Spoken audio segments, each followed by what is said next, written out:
Pozdrav, ja sam Andrej i dobrodošli u Zmajsku pivovaru.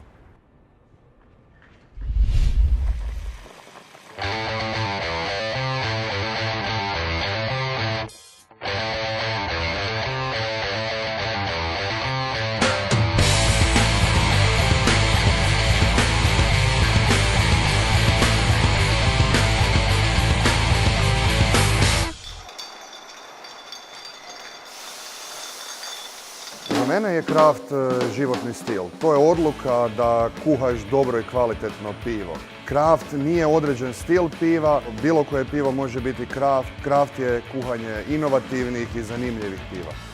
2002. godine sam počeo kuhati pivo kod kuće. Od tada sam se sve intenzivnije bavio homebrewingom. S vremenom je to preraslo dosta ozbiljan hobi. Pokrenuo sam forum Pivarstvo Info, gdje se počeli okupljati pivari. Nakon toga su nekako stvari dosta se ubrzale, krenula su natjecanje kućnih pivara. Dobro pivo sam, pošto sam ga kuhao kod kuće, uvijek imao kod kuće, ali u kafićima jednostavno nije bilo ništa zanimljivo za popiti i to je nekako vodilo ideji da otvorim svoju pivovaru. 2013. godine je ta ideja stvarno zaživjela.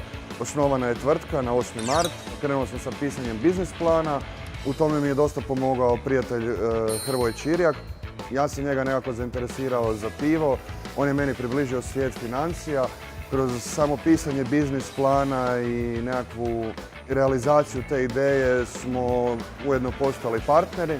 2013. godine za Božić smo tako potpisali ugovor za kupnju opreme koja je krenula sa izradom početkom 2014.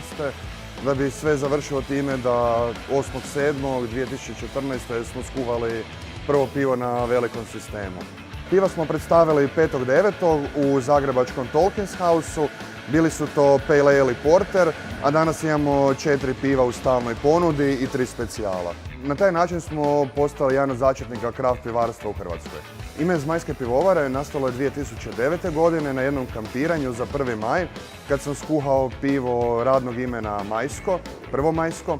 I bilo je dosta agresivno što se tiče hmelja i gorčine i kod prijatelja jednostavno su ga prozvali Zmajskim i od tog dana su zapravo sve moje uratke zvali Zmajskim bez obzira na stil u kojem su piva kuhana i jednostavno je bilo prirodno to ime preuzeti za ime pivovare. Pošto smo prvo odabrali ime pivovare, a nakon toga je trebalo napraviti logo, to se pokazalo dosta izazovno, ali tu nam je uskočio super ilustrator Krešimir Certić-Miš, koji je nacrtao našeg Zmajka i zapravo prva iteracija koju je napravio je zadržana do dana današnje kao naš zaštitni znak.